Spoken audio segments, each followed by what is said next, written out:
So we're looking at the big stories, the big issues in crime this week with Jackie Hames. And you know, Jackie, that 5 men have appeared in court over alleged terror plot to shoot and kill police officers and soldiers on the streets of London. Members of the group allegedly swore an allegiance to Islamic State. And obviously these sort of investigations are going to continue over the coming weeks and months, as that is an issue concerning everyone. But also this week, new figures have revealed a drop in overall crime, but rape incidents recorded by police in England and Wales at the highest ever level. They increased 29% by more than 22,000 in the year to June. That is a very alarming jump, Jackie. Do we know what's caused it?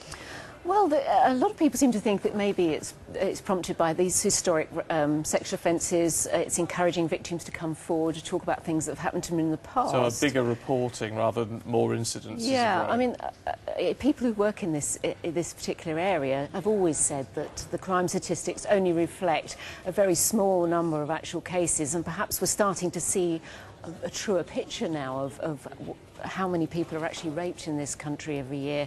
And it is true, looking at the statistics, that a lot of these cases are current. They're not historic. People are just reporting them more. And people from Rape Crisis and things like that are still saying that there are more to come. The most worrying figures are that there's a 48% increase in knife-point rapes. Now, that is clearly a very chilling statistic, and we need to look at why that's happening, what sort of environments that's happening in, and look at around prevention of that. We can't just keep reporting these things. We need to look at preventing them and helping the victims as well when they come forward, to show that they will be supported and that courts will take them seriously. Because yet again, it's a crime where it's, as we know, very difficult for people to come forward and report it often. It is. I mean, it's very easy to pick on victims and say, oh, you know, they may have encouraged it, or, you know, look at their behaviour leading up to it. But ultimately, nobody does this lightly. You know, it's a huge thing to put yourself into the position of having to stand up in public and talking about something that's, you know, very emotionally disturbing to you. Nobody does it lightly, and they need a lot of support to do it, and to talk about it in a trivial way is very demeaning. One of the other big things that's caught your eye, Jackie, and it catches my attention too in all of this, is officers trained in behavioural detection helping police in the West Midlands, trying to spot criminals before they act. It sounds like something from a Tom Cruise movie, almost, doesn't it?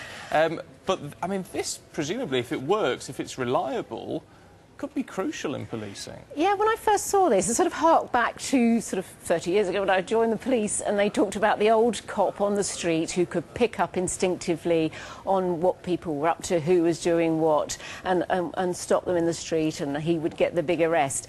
What they're trying to do is make this sort of academically have an academic status to this, I suppose, in some ways. They're using behavioural psychology, which we all know about in terms of identifying offenders and profiling offenders. And what they're saying now is that police officers are being trained in looking into crowds, spotting unusual behaviour, sort of body language, I suppose, and saying, well, this person is more likely to be, in the way they're behaving, looking evasive, perhaps they're hiding something. And I suppose a lot of the criticism around stop and search is that it's the random nature of it. So 20 officers in West Midlands have been trained in this area, and they are being, at the moment, they've done some work around political conferences, for instance, so they could perhaps spot someone who's taking a weapon into the conference, or you know, maybe has a nefarious reason for being there, and just looking at their behaviour and spotting them as being someone who's out of the ordinary. And other forces are looking at maybe doing this as well. It's fascinating. It'll be interesting to see the results on this, see if it actually has some grounds. Well, let's hope so. They've always said, you know, we don't need more police officers, we need a more intelligent one, so maybe this will help. We shall see.